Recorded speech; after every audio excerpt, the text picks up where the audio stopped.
You're listening to Mental Travelers, a space for ideas and stories from all walks of life. I'm your host, Toya.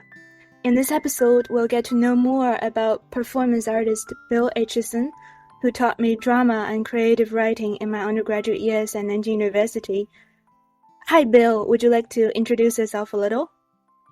Hello, Toya. Yeah, sure. So I am a performance artist from the UK living in China. I have a kind of mixed background, which is for as long as I've been doing anything, moved between visual art and performing arts. And for a long time, the art world said, "Oh, that's theatre. We don't want to look at it." And the theatre people said, "Oh, that's performance art. We don't want to look at it." But I just persist anyway. And over time, finally, everyone comes round to looking at it in one way or another. And so nowadays I'm mostly making performances for the camera, which I then turn into installations in galleries and online consumption. But it seems to be changing, and no doubt things will continue to evolve. But that's where we are right now. Yes. And for our audiences who are unfamiliar with the categorizations of different kinds of art, would you like to introduce a little bit about what performance art is? Yeah, sure. So performance art is a an area of art events. So typically something happens live, and the process of what happens live is of interest and is the focus. And in some ways it's close to theatre, but distinct from theatre. In that performance art rarely is about telling a narrative, a story, in the way most theatre does. And usually there are no set characters in the way there is usually a fictional frame with theatre. But of course, those are very broad things, and there's theatre without story, there's theatre without characters too, and there's performance art, which sometimes dips into these things. So these are just general areas.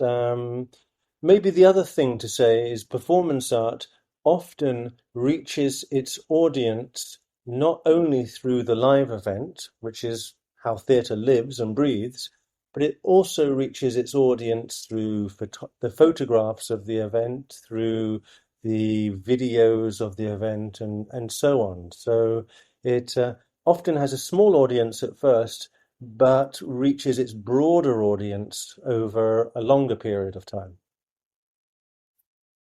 Yes, that's very clear. Actually, I understand a little bit more about performance art after your introduction. So, Okay, thanks. what attracted you to this area in the first place? How did you become an artist? Um, I think it's very funny. I was looking at my school reports. I was doing some cleaning, and I was not particularly talented at art at school, but it's just something which became meaningful to me, I guess, when I was around the age of 16, 17, 18, and that's when I realized art had a special role in my life.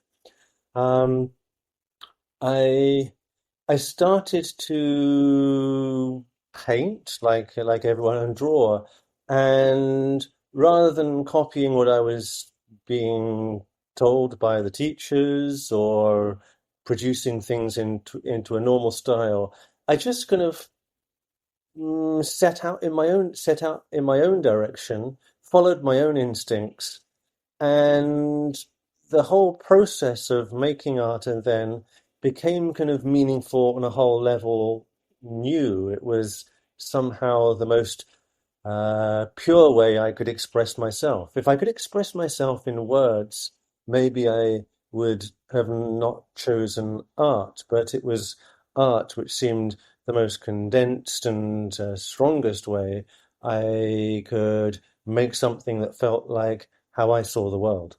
So I just sort of progressed that way, I guess, and bit by bit, it became clear that that's where my talent lay. I did go to art school, and in the UK, we do a thing called a foundation. And in a foundation art year in art college, you try a bit of everything. So you try a bit of design, you try a bit of fine art, you try a bit of graphics, you try sculpture, you try painting, printmaking. And they have the facilities for all of these, and photography, of course. Um, and on the basis of this, you make up your portfolio and you kind of discover which aspect of art and design is the one for you. And over that year, I I suppose it was clear that I was fine art and was, quite prolific in a way, more kind of prolific than kind of virtuosic, I would say. But I made a lot of work all the same and had a decent portfolio. But I was also reading about art, and I remember distinctly reading the biography of Mark Rothko, the American painter, and he was cheated very, very badly by his gallerist. He should have been a rich man, but he was not. He died kind of depressed and kind of impoverished, more or less, as a result of the gallery system. And I kind of looked around me, and I think I had some kind of uh, instinct about money-making capitalism, particularly when it came to art. It seemed to me to not be producing the greatest art and to be antithetical. So that's when I kind of latched on to performance, because performance does not have an object in the same way as most other art forms have something which is bought and sold. It's more about a process. And at the same time, I also became disillusioned with the art world and became interested in psychology. So actually, when I went to university, I was not an art major. I kind of did a joint degree in psychology and fine art because I somehow thought psychology, I had something I could learn outside of myself. Whereas art, I felt I could do that myself and I didn't need to be taught. Speaking of disillusions, what exactly are you disenchanted about? Now or back then? Both. Oh, this could take a while. If I think of back then, as far as I remember, um, uh, in terms of art at least, I was disillusioned with this marketization of art, and it all seemed to be about investment art. And it also seemed relatively conservative, this market, the way it worked. Of course, I didn't really see the bigger picture. I was still rather young at the time, but that's not to say my instinct wasn't right. But probably with better guidance, I could have found the right path earlier. But nonetheless, it's sometimes okay to find your own path. When I actually started studying psychology, I got disillusioned with psychology too, um, because it seemed to me all about statistics, and in particular, very related to the job market and to fitting people into jobs and a society in general, which was not really helping them. And I felt that a lot of the psychological problems I was reading about were a product of the society, and that we needed to look more at the society in a broader way, rather than trying to squash people back into these jobs and lifestyles which were causing the problems. So I actually started to study psychology less and less as I sort of became disillusioned with the with the discipline, at least how it was practiced in the university where I was studying. I know there are other branches of psychology and which are quite different from that. So I don't mean to somehow disparage the discipline as a whole. Um, Nowadays, what am I disappointed in? Um, well, I'm disappointed in my own country, the United Kingdom. I feel I have a right to be disappointed in it. Um, I lived there long enough so that I'm able to judge it. Yeah, I mean, there's plenty in terms of the way the economy in the UK works, and I, for example, was lucky enough to be um, just at the very tail end of the system by which you could study for free, and you would even be given a grant, and that was slowly replaced by loans. When I did my master's degree and PhD, I did have to pay fees, but I did not have to take out large loans. So I think it's absolutely scandalous now that students today have to borrow so much money just to get an education.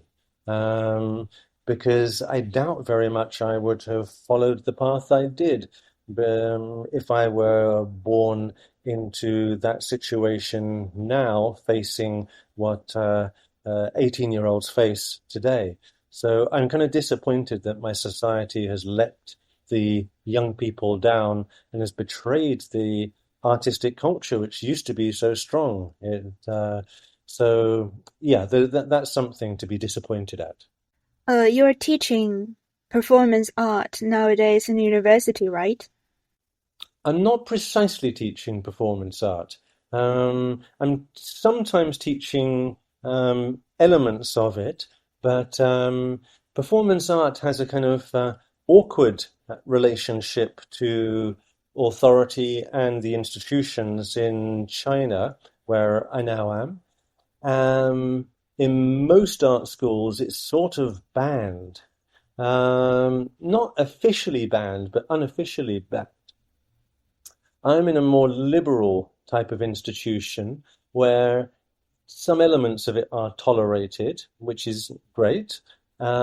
Previously, I did teach a little bit by kind of subterfuge through the frame of performance studies, but nowadays I can actually pass on some of my work directly through courses. So, yes, I am teaching site-specific theatre and performance. And within this course, at least, there is some elements which are clearly performance art. Similarly, I'm also teaching post-dramatic theatre and digital performance, and some elements of performance art make their way into this course. So I feel quite blessed that I am able to share some of the stuff which I am most devoted to with students.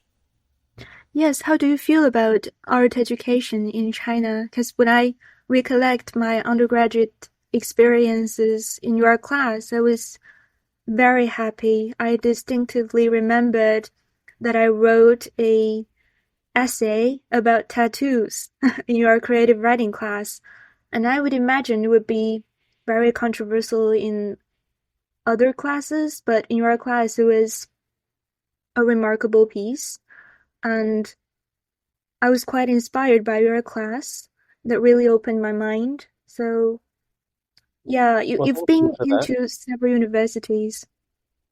Yes, I I- have taught in three universities in China now, and I suppose my approach is quite different from the typical one, in that I think there are some things which is possible to teach. That's to say, specific skills, but then there are some things which you cannot so much teach as create the right space for students to bring their own creativity and passions into the tasks which you set, and that unleashes their own creativity.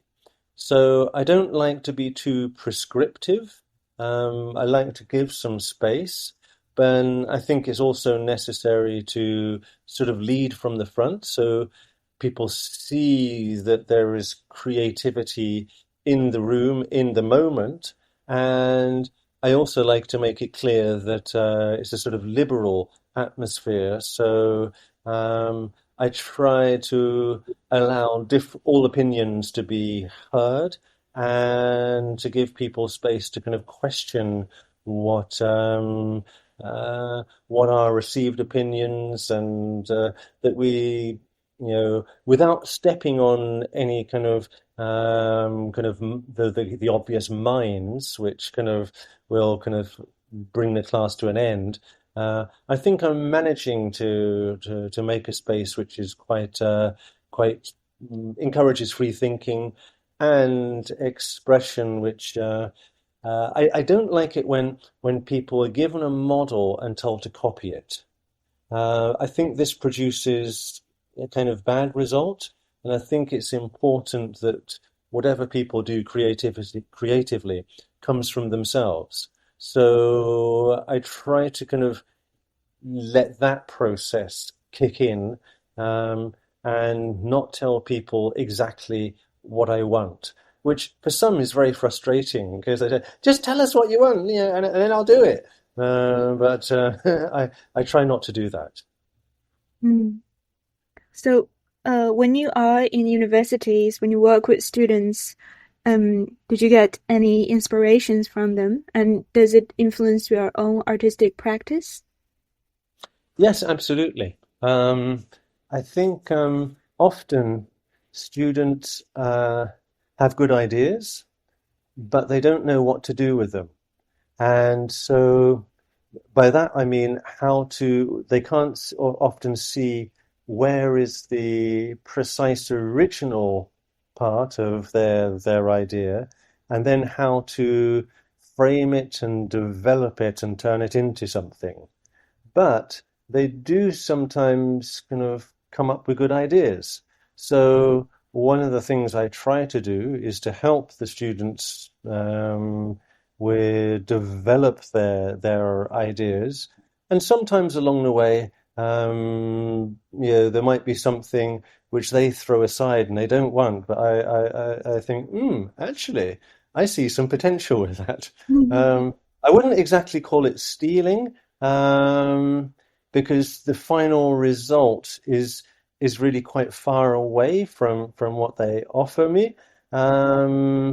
But being around the kind of younger sort of people is often more inspiring than being around a whole lot of people who sort of agree and are settled in what is the correct thing to say and what are the rules, etc. So I think people, when they're younger, you're often still figuring stuff out, and at that time there is a sort of openness to different ideas. So yeah, it's not a bad place to be around. The one thing I have to be careful about, though, is sometimes, particularly I've noticed lately, there's a lot of students who have kind of depression or kind of mental health issues of one sort or another. I think the stress and COVID period must have been very, very terrible. And if you get too kind of involved, you can sometimes end up, some of that transfers onto you. So I try to also keep some kind of distance now, so that we're clearly sort of working with the art and not only with the person. But of course, when you're dealing with theatre and particularly performance art, which comes from the person, you can't make a complete distinction there, nor should you. So it's a kind of a delicate balance, finding the right way to move through all of that. Speaking of the COVID period, I imagine that theater and live performance was encountering great obstacles because all offline activities was paused, and you have to sort of move it online. And do you have any memories or experiences about that period you would like to share? Yeah, actually, I know for a lot of people, it was a sort of a depressing and a terrible period, and particularly if they lost loved ones and or they lost a kind of year of their education being stuck at home in front of a laptop. But for me, it was actually not such a bad time. Um, so at the very start of COVID, I made a performance online. It was a collaboration with 8 performers scattered in different cities and countries, and it was kind of an experiment in how to make online performance, which was not just stuck behind a screen and static, but to bring the body back into and this kind of potential for encounter back into the live space of performance, and it was sort of successful. And so I realized that we don't. It was sort of one-to-one kind of performances in people's apartments. It was quite good experience this, and everything directed online. So that was a good one. And then I moved from Nanjing to Xiamen, and it's at that point I started I started making a lot more videos, and I realized that this was the way to reach an audience better, and so I started applying performance thinking to video making. So not quite the same thing as making videos which are edited in a sort of narrative way or experimental video. There's a specific kind of performance sensibility to the videos I'm making, which I found I could go quite far with and be quite productive with. And these have ended up being shown more widely than the live performances. So it's actually turned out to be a kind of a blessing in disguise. You have a new exhibition just opened, right? Uh, would you like to share a little bit about your recent projects and artworks? Yeah. Well, the most recent project I've been working on is a large scale investigation of the phenomenon of land which has been reclaimed from the sea, which you see a lot of in this part of southern Guangdong, Zhuhai, Shenzhen, Hong Kong, Macau, where I am based. And so I've been making performances and video performances around here. And so far, last year I made the first of the exhibitions of these in Macau. I'm working on the Hong Kong one at the moment. Um, and this is quite interesting because it's sort of dealing with natural landscape, which becomes a cityscape. Usually, working with nature is one thing, and working with cities is another. So it's sort of this evolution between the two, and the content of the performances and locations too reflects that. So I find it's quite interesting. It kind of draws in themes of ecology, and urban development, and then sometimes themes which are specific to the locations, a sort of psychogeographical turn to the work. So in Macau, which is the sort of China's Las Vegas in a way. It's a big gambling mecca. Um, the work took on this kind of theme of duplication. The exhibition was called Doppelgangers, Double Walkers. Um, and in some ways, it's a product of the space itself. This land, which is reclaimed from the sea, is very dried out.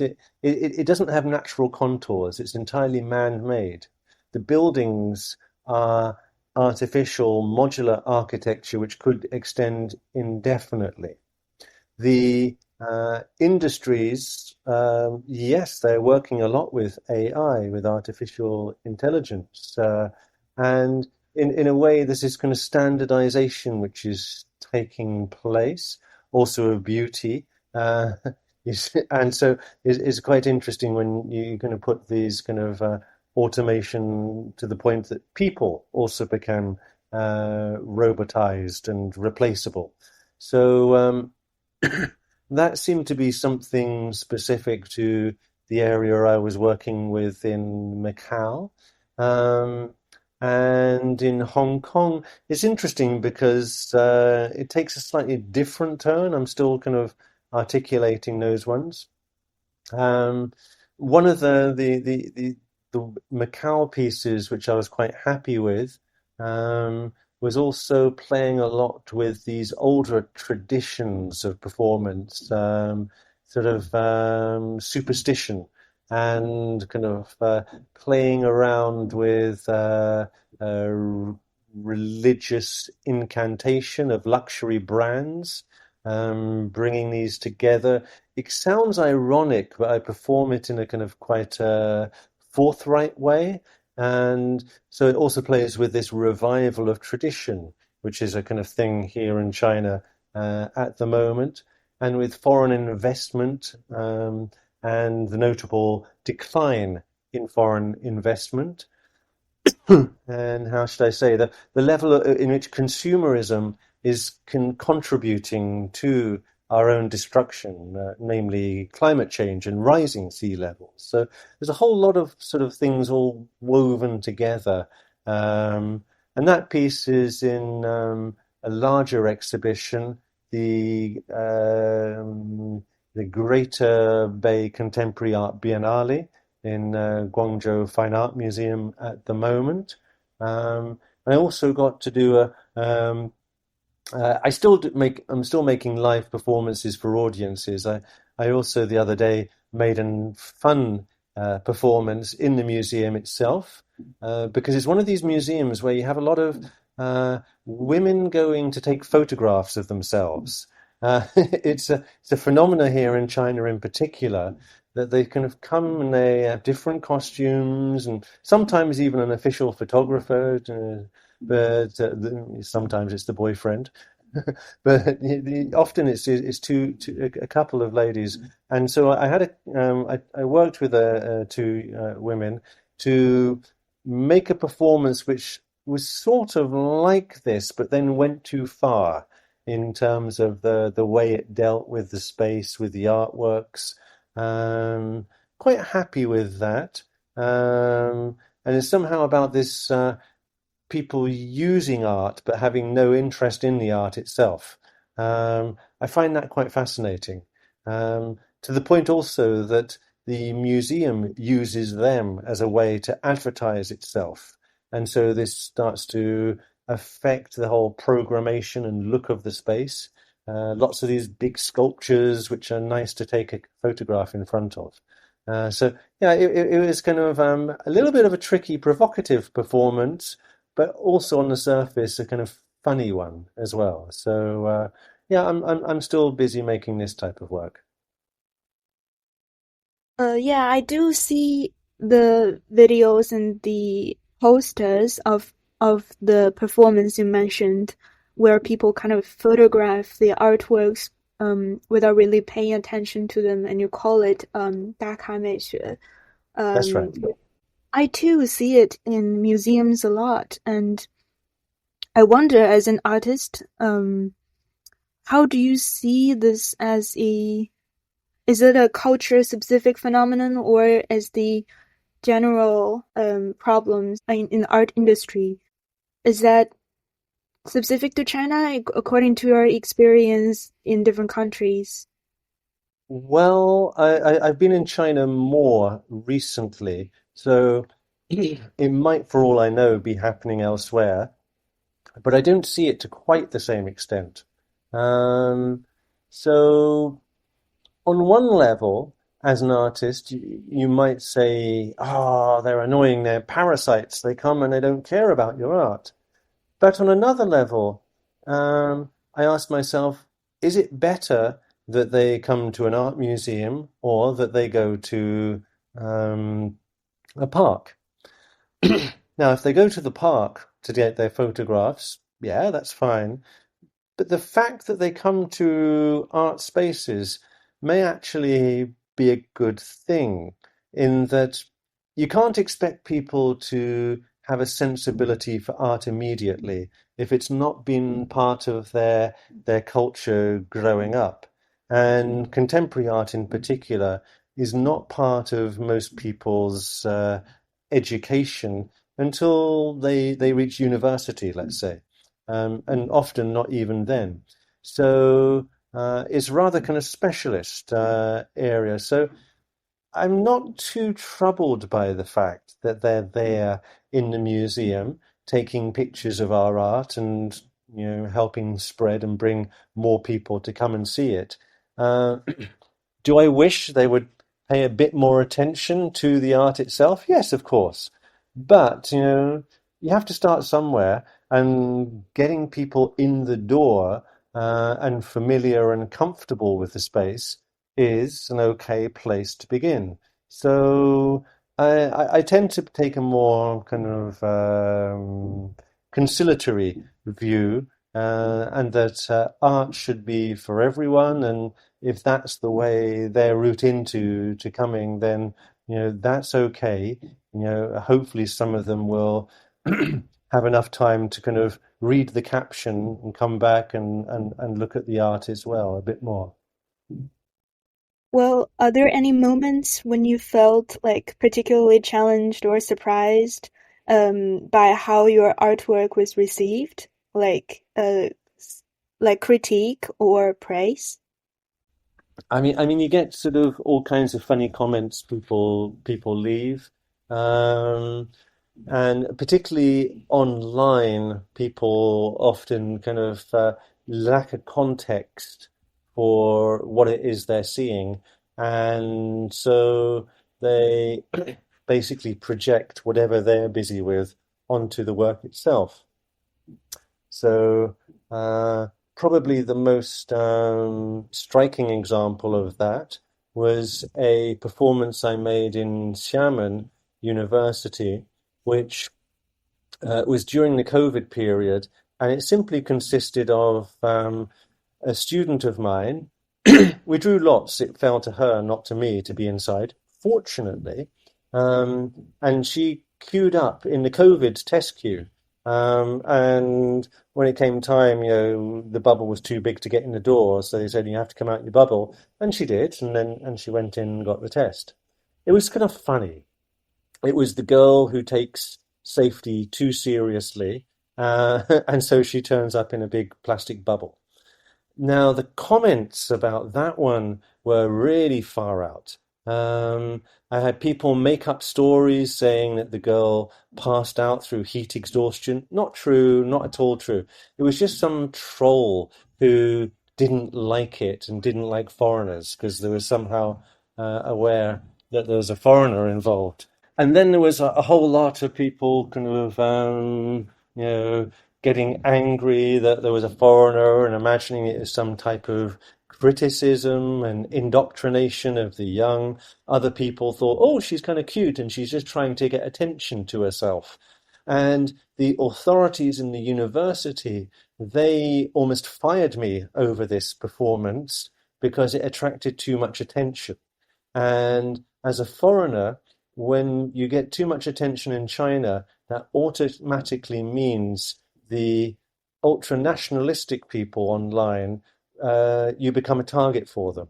And so it kind of was a good lesson for me that sometimes it's not good to get too much attention, and a performance which reaches its kind of more target audience is a bit safer in today's Chinese internet, let's say, because yeah, there was some kind of quite hateful comments which I received, which had nothing to do with the performance itself and simply a product of nationalistic people seeing a foreigner they could fire off their comments at.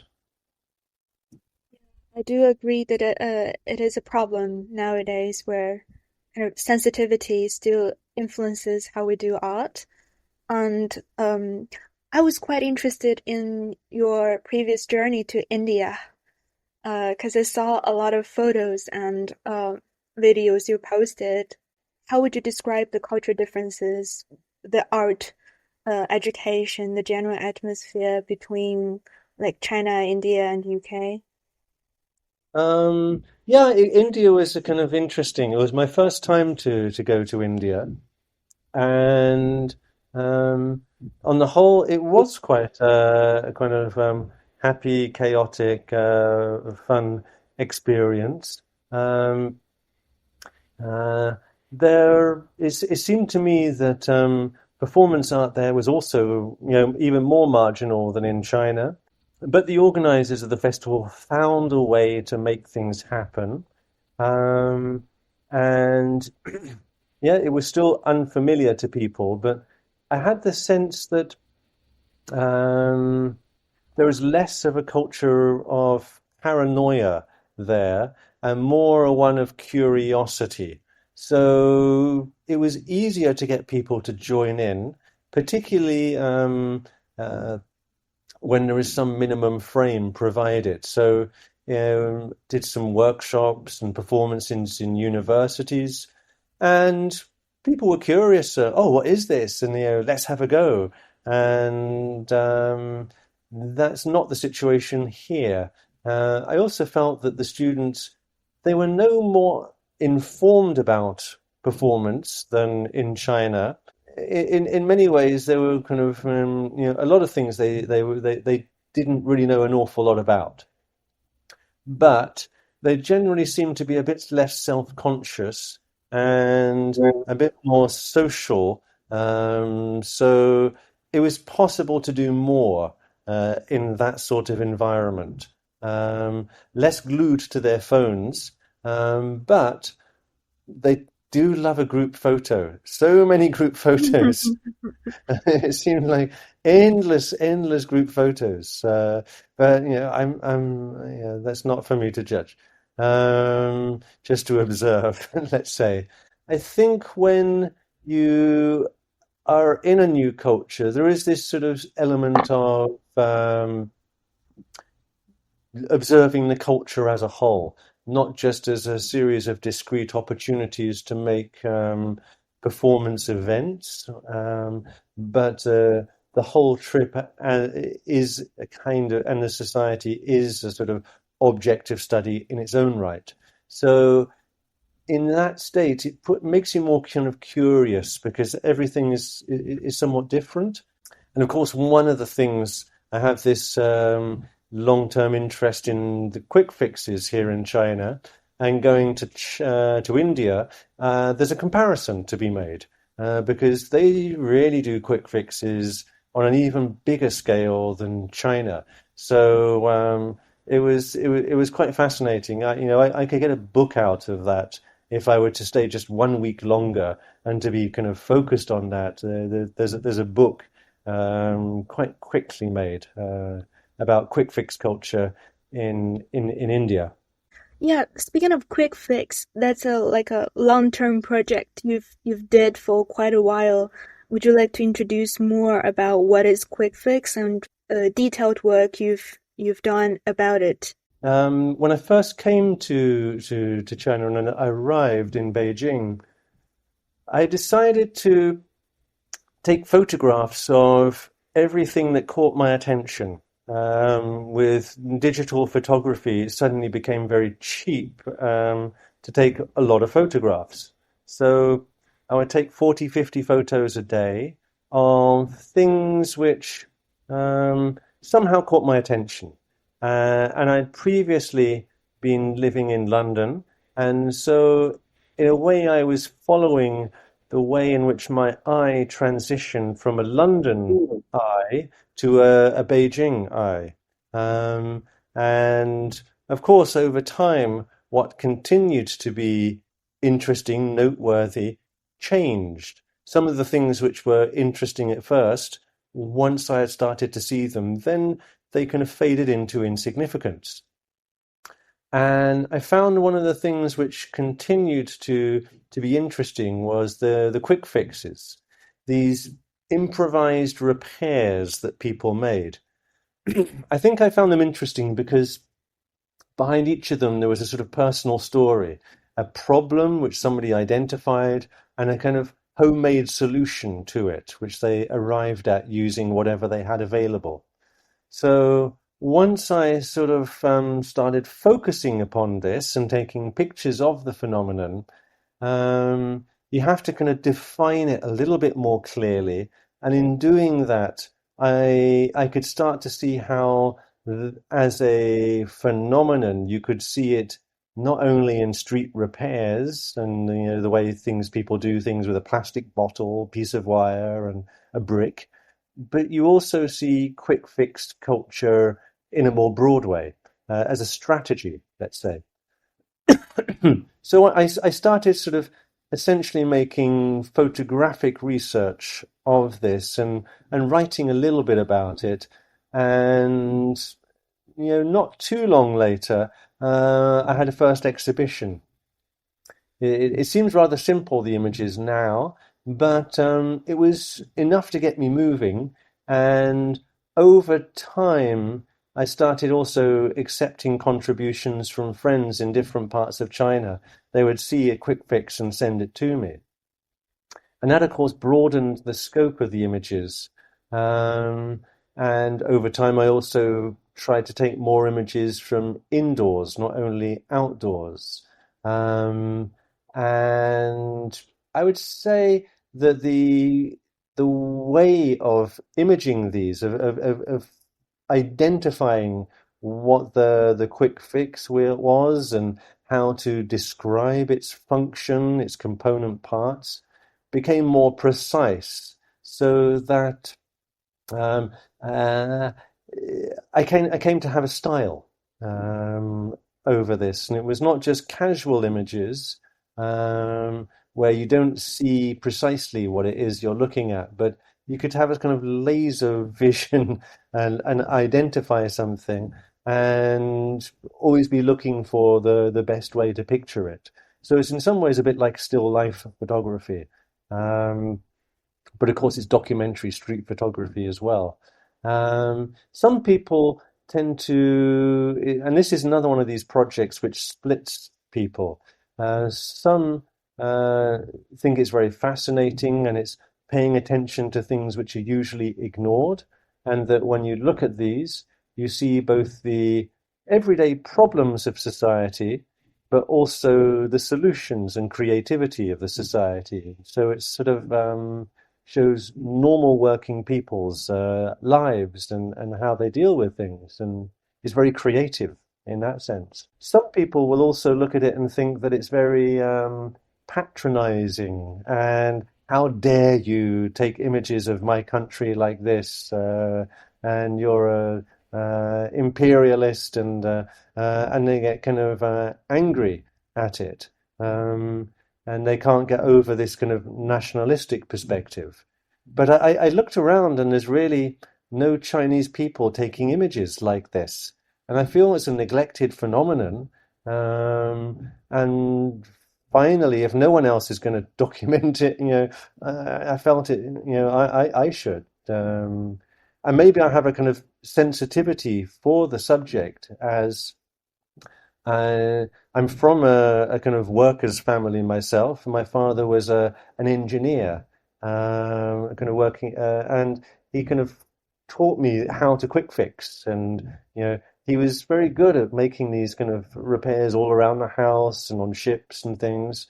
Not using the right things, but using creativity. And so I came to see that there's an awful lot of creativity which common people have, but is not called art. And so I wanted to somehow pay attention to some of that.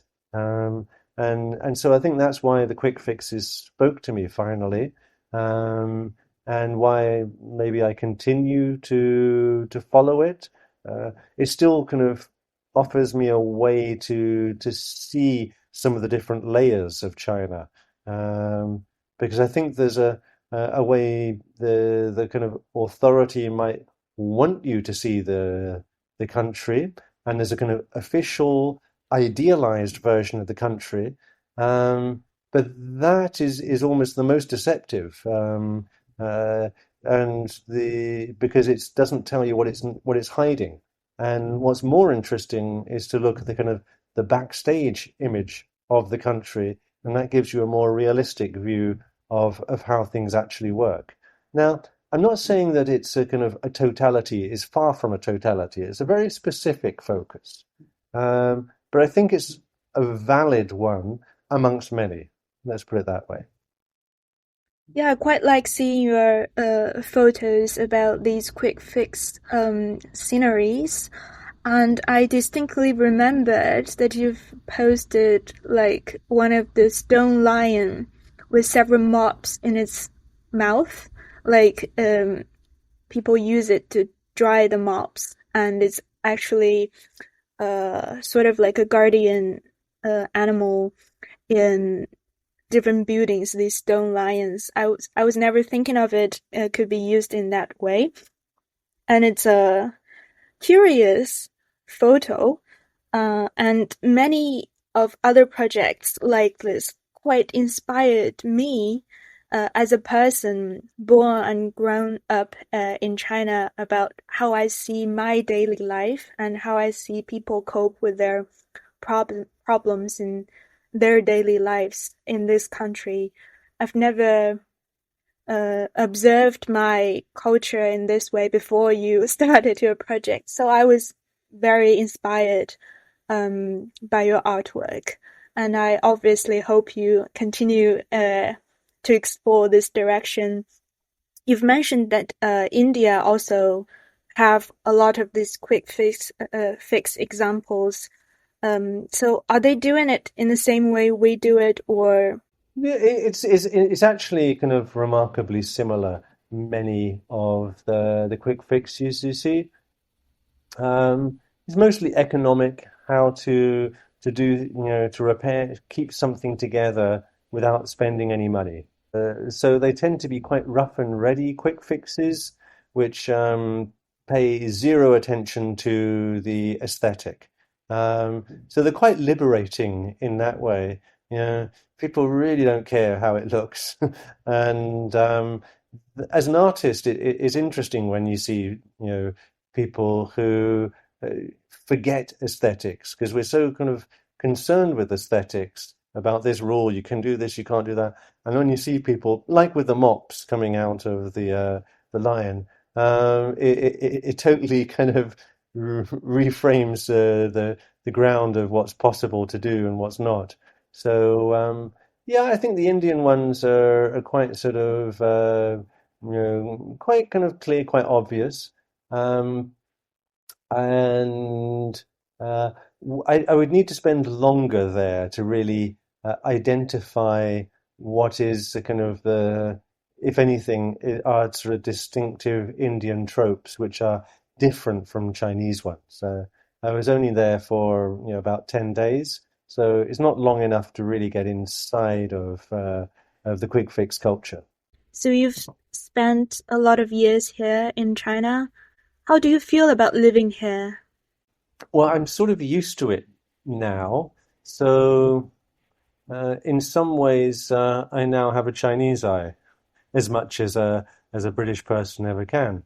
Um, and I've seen the country change. I've seen it evolve from when I first arrived, and some aspects of that change are good. Some of them I probably wouldn't choose myself, but it's not for me to to choose anyway. Just to get on with it, let's say.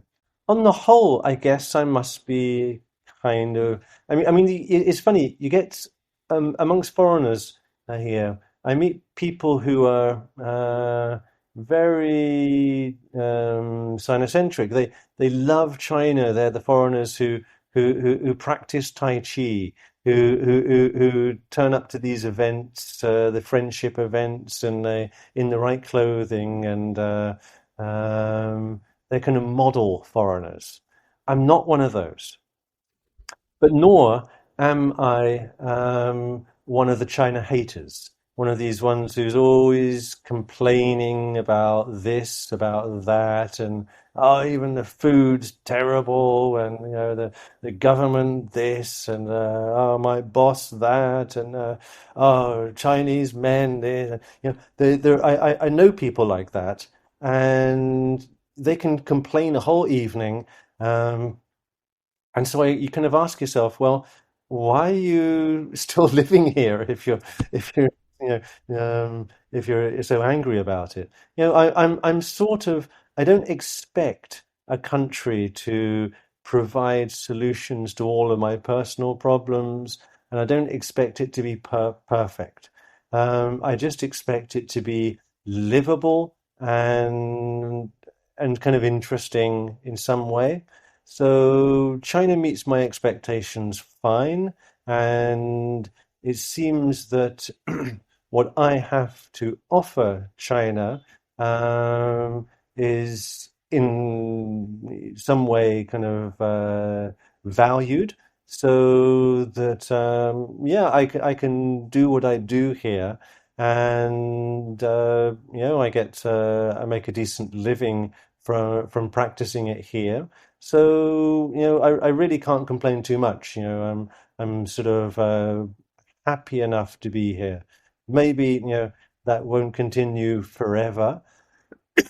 China has a habit of spitting foreigners out at a certain age. But for now, I'm fine. That's more objective than I expected. Um, so what's your future plan? Are you going to continue this teaching plus creation sort of living mode, or would you like to concentrate more on your artistic practice?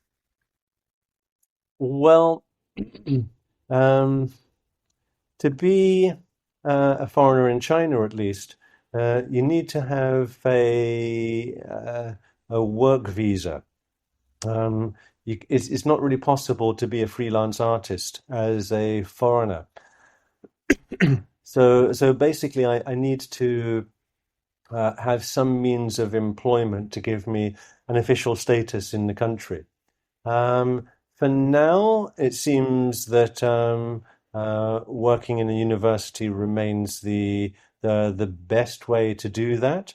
Um, because I don't have a huge appetite for rustling up business. And if you want to work and make money as a freelancer, you have to always be sort of finding new customers, find and or be so popular that people are kind of queuing at your door to get what you have. Um, so at least for now, working in a university takes that pressure away, and I still have long holidays and some kind of space for my own research and my own artistic purposes. So it's fine in that respect. And in fact, I might even say the kind of hours which I have to work and the time I have available is probably a bit more than if I were working in a university in the UK, where I'm from. So, because I see my colleagues and they can't really sustain the same amount of artistic output which I do while still having a full-time teaching job. So I think I've got a relatively good balance here. And so I want to sort of maintain that for now. But in the longer term, indeed, it might make more sense to at some point cut out the official teaching and move to a different status. But that's not going to happen in the next year or two. That's, a little bit further down the line. If I choose to stay here whatsoever, maybe just go somewhere else and practice art there. Let's see. Um, I wonder, as a professional artist, what would you say to someone who wants to become an artist? Um, I think one of the most important things is to have your own distinct voice and to believe and make that stronger and continue to develop, not just repeat your work, but develop it. And I think one of the ways to develop your work is to show it within an artistic community. So, and to kind of look at what other people are doing. Um, so um, it does help in kind of earlier stages of your artistic career to be in a city or an environment where you are meeting other artists and you're showing your work, even if it's not high profile shows, just the fact of going to galleries, going to art events, and being around other people who take art seriously, that will encourage you to do likewise. If you all kind of are similarly focused, you're no longer a kind of freak who's kind of got a weird hobby, but you're another kind of young artist. So I think the kind of the way to designate yourself is partly through having a social network, and then also by not copying what the other people in the network are doing, but sort of being true to yourself and trying to continually evolve, being productive and finding ways to new interests and keep things kind of keep things moving a bit. You don't want to get stuck too early. It's okay to absorb for a while. Hmm, that's really valuable advice. And anything else you would like to share with our listeners before we close, or do you have any questions for me? Um, yeah, I'm curious. What is the art you're making now? My art. Ah, hard to say. Um, because I'm still a university student, I guess most of the artwork I did before, if it can be said as art, it was poster design. I kind of combined my academic interest with the graphic design needs from different humanities department and tried to make their academic profile as in the more artistic styles. The way I did it is to close read these texts and they're going to present and make it into sort of a meta picture of ideas in unique art forms. But I feel that's a little bit confined because it's targeting academic audiences. I would like to try something new as well. I did an internship in a museum in Beijing. It's also a research-oriented museum, and we just opened a new exhibition about autism and neurodiversity. I get to know a lot more about contemporary art, I think, because I work with archival materials, installations, fashion design, video artworks, and all these kind of art forms that are not typically traditional. And I get to know more about young artists and curators, sort of get in touch with this artistic community. Uh, I'm still kind of exploring my way, trying to find my voice. But I think I'm still struggling to find what's the major field I want to work in, what's the sort of the medium I want to work with. I think um, perhaps visual art, although it's kind of sort of a conservative and traditional form, still like it very much. It's very simple. It's in a two-dimensional surface, but the more restrictions and limitations it imposes on you, the more sort of freedom, creativity it inspires you to have.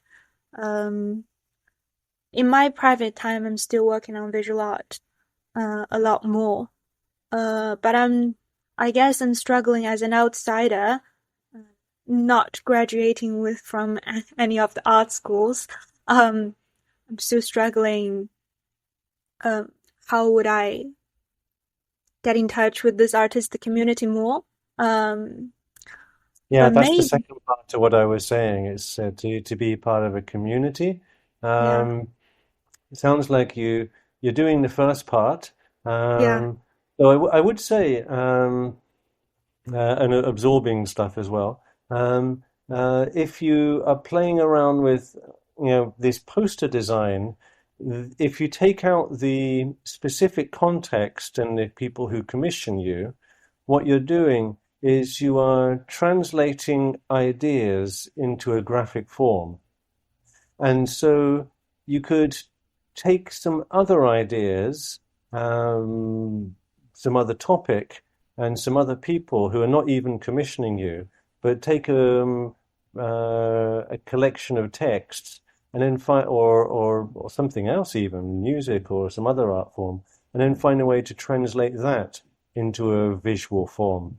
Um, then maybe that process of translation um, and finding a visual way to represent ideas is at the core of the work.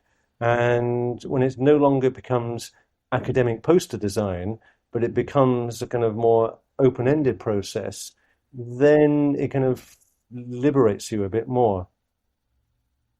yeah, that's a very good idea. I think visual translation might be exactly the direction I can work with in the future. Not with commission, but with my own motivations. But also I'm thinking about the world I'm living in where artificial intelligence is already surpassing human capacity of making visual artworks. I feel like this image generation algorithms is kind of becoming more and more intelligent in a way that it's very difficult to distinguish what's original anymore. And Oh, absolutely. But th this is all the more reason to go in the artistic direction because uh, there are kind of really good AI programs for designing posters now. You throw in your ideas and then you throw in the style, and it will come up with posters which look pretty much like a professionally designed poster. To the point, like you say, they're sometimes indistinguishable. So you know, more and more people are not going to be asking for the services of graphic designers when AI can produce the poster, to a similar standard, and at a faster and at smaller cost. So the way to go is precisely in finding your own original statement, your own original style, which is not something which AI is going to uh, arrive at itself. do you really think that AI is unable to do what human can do? Yeah. Well, if a human is just trying to copy a form which already exists, AI can do that perfectly well. But if you're trying to do something original, then AI probably won't be as good at doing it as you. What do you think is original? What's your definition of original? Um, Not just original to you, but maybe something which is original on a broader level. So, I mean, it's a sort of topic I've been thinking of. When you're in terms of writing, if you want to find your own voice as a writer, you've probably experienced you need to write an awful lot to be able to find a way that your own thoughts, your own turn of phrase, your own choice of language, your own topics, your own shifting point of view finds its own form in words, and you're quite happy with that. You know, you maybe have to write 500,000 words or even 1 million words before you really reach that point. The same is true as a visual artist. You have to spend a while working through stuff till you arrive at something which is clearly yours and which the AIs are not going to be kind of producing stuff like that. Because AI is kind of normative. It takes what's already out there, synthesizes it into the most likely combinations. But if you really forge out into your own particular place, then you can reach something which you can say is yours. And I think that's the mark of any decent artist, that what they do is something which is distinctive and could only be done by them. Hmm. Do you think artists can work with AI, or do artists have to compete with AI to sort of reach um, a wholly original level? Do you think there's a possible reconciliation? Maybe, yes. AI can sometimes, there are specific programs and tasks where there are AI-powered apps, let's say, which can produce quite good results, quite useful. They give you more control. For example, if you are editing sound, there's some AI which can reduce background noise. Yeah, this is quite useful because you can then get closer to, you have more control over the process and not less. And as an artist, you always want to have a bit more control, finally, over what you're doing. So, I'm not against using some specific tools where I can kind of polish and work through things, and AI may assist those. But I don't really want to be using AI to kind of generate ideas or even, writing, because uh, even if you can edit and choose, it puts you into places you wouldn't go there if you went through your own process. And unless you're trying to make your art in collaboration and about that collaboration, is better to have a little bit of the struggle yourself, I believe. So Hmm. yeah, I'm okay with a few specific uses of AI. Some of the tools are quite good, but when it comes to kind of more general sort of level, even when it comes to kind of writing a sentence, the word choice will be different if you use Hmm. AI. Hmm. If you get it to tidy up what you're trying to say too much, it will slowly become less and less yours. So I'd be careful about using it in that situation. I did make one or two kind of AI writing experiments. They're funny, they're so bad. But like I had set some AIs up in a kind of dialogue, trying, like, ChatGPT goes into a bar and starts talking to Bing, and Bing's the pretty girl, and she starts talking back, and you feed one into the other, and it's hilarious how stupid they are. Hmm. So it's quite a fun this, but it's not great art. But I can imagine staging it and it being quite interesting because it does bring up a lot of the problems of AI text, which then reflect when you stage them into the problems of human communication too. So, we shouldn't ignore it. It's part of our world and it's not going to disappear, but we shouldn't get over-reliant upon it to the point we can't go through our artistic process without it. Yes, I do agree, and I look forward to further discussions in the future if you have new ideas. And I think we've talked a lot, and it's great having you here, Bill. Thank you for sharing your ideas and stories. Thank you very much, and till next time. Yeah, goodbye. Okay, bye-bye.